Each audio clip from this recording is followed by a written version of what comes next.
Hey y'all, hey. So this is an impromptu video because I'm about to give y'all a review. I just watched the movie Raw Peace. What?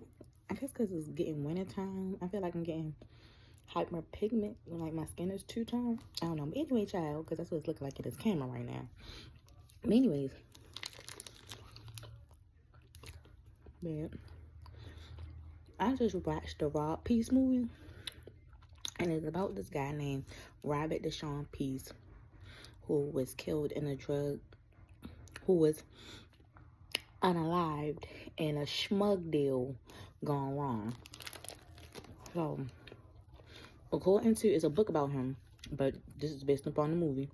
According to the movie, he was this real intellectual kid from like a lower class town in New Jersey. And he was always just like really smart, into science. He was good at water polo, all the things of black boy magic, right? So his father, by the time he hit 7, his father got accused and tried and acquitted, tried and convicted, I'm sorry, for murder of 2 women. And his mother, who is in the movie is played by Mary J. Blige, did her big one, in my opinion. I think she did her big one by telling her young son, like, hey, I'm sorry what happened to your dad, but the best thing you can do for your father and for me is to live your best life. Keep being the kind, brilliant young man that you are and be successful in your own life. That's the best thing you could do for us as your parents. It was no lie in that. 1. 2, she didn't browbeat the dad. She didn't say anything bad about the dad to him to make him feel a way about his own father. She didn't berate him and his emotions like, fuck your dad, forget him, why you whining about it, why you crying about it, why you worried about it, just worry about you. She didn't do none of that. She really gave him a sense of security and understanding and guided him into great academia, because he ended up going to a private school that she worked 3 jobs to put him through. So he ended up going to a private school in middle school, and I'm assuming high school as well. And then he went to Yale for college. That's rare, especially back in them times. It's probably like late 90s, early 2000s, because they were playing old music in the video. Like one of the college party scenes, they was playing Ludacris Drop Them Bowls. I remember when Ludacris first came out, I was in 5th grade, so that was definitely at least 99. So yeah. So yeah, so she did her big one. She did what she had to do. She pulled herself up by her bootstraps and kept him on the straight and narrow. He wasn't, a young delinquent. He wasn't out there causing havoc, being in crime or anything like that.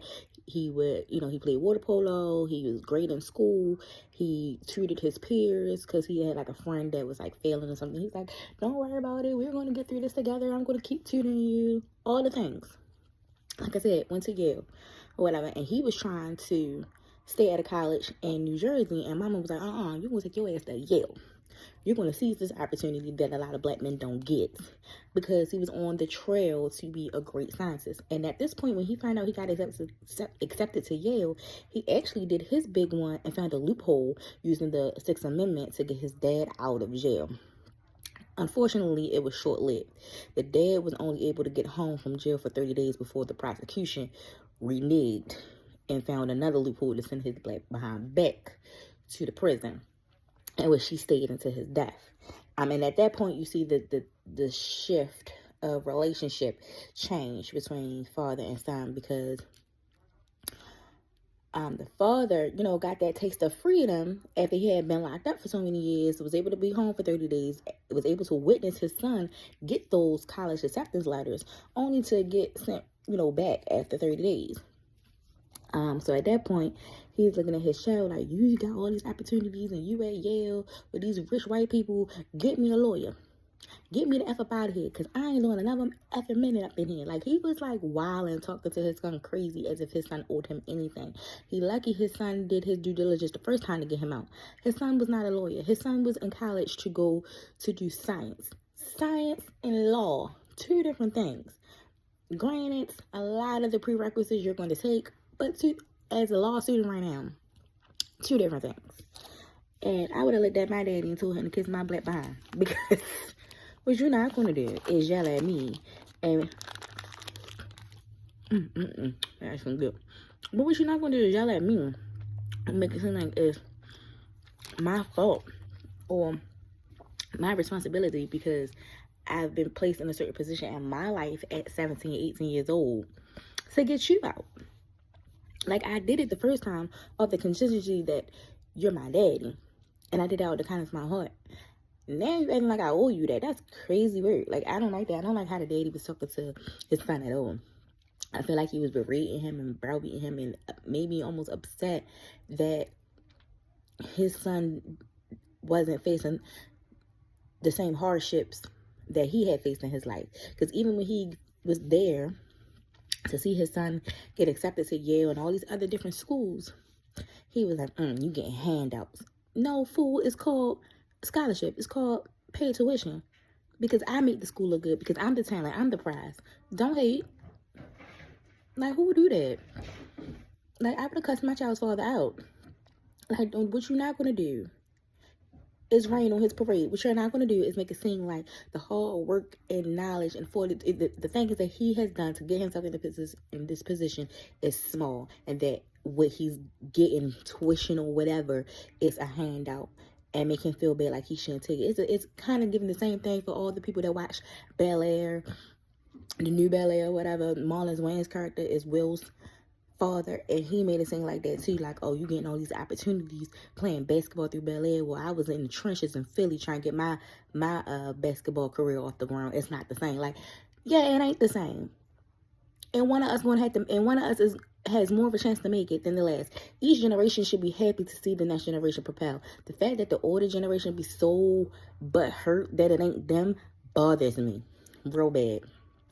I would be happy to see any of my kids become successful lawyers, doctors, millionaires, generational wealth people, generational curse breakers. I would be happy to see my kids flourish way past me. It ain't gonna be no, oh, you ain't had to go through what I went through. And good. And they didn't. And they shouldn't. The heck? So anyway. But Rob kept that guilt in his heart based upon how his daddy was acting towards him. And then at that point in time, as he's getting older, now he's starting to question whether or not his dad is even innocent. Is he going to do all of this for nothing? Type thing. But nonetheless, he started trying to sell a little something, little yang on the side while in college to help pay for his father's lawyer. Almost got caught. Didn't get caught. Was able to graduate from Yale, but because they suspected something was going on, they weren't giving him any recommendation letters to do a master's program.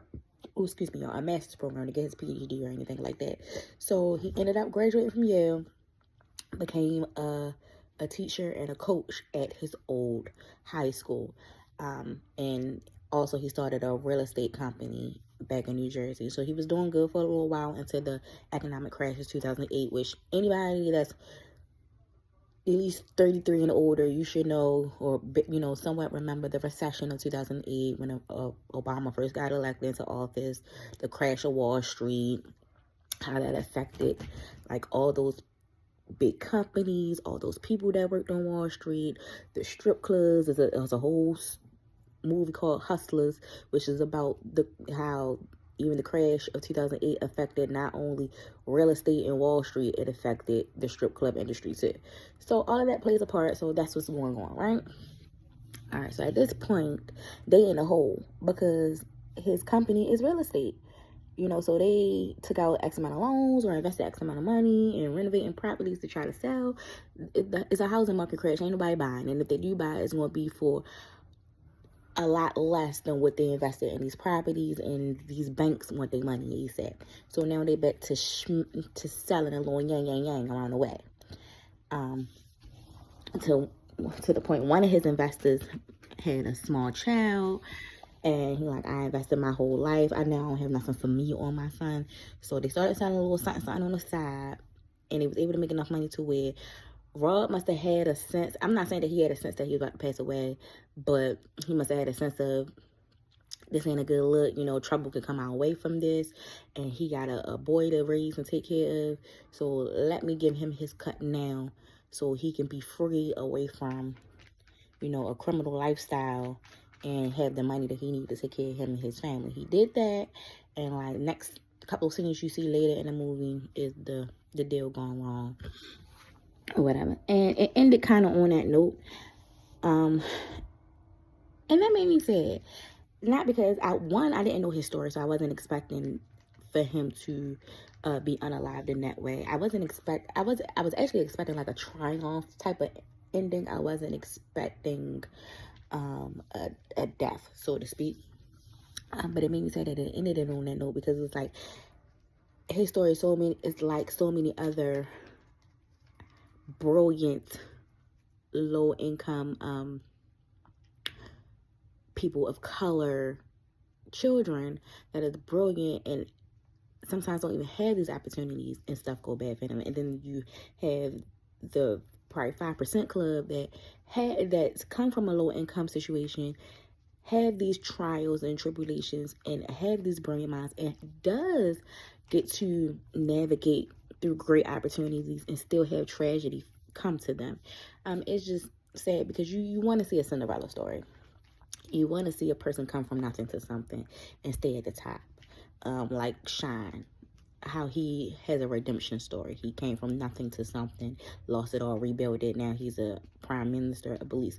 That's another review for another day because I just watched the documentary too. But yeah, I think I should go check it out. It's on Netflix. It's called Rob Peace. It's a really, really good story. Hope y'all enjoy. I give it, out of 5 stars, I give it a 4.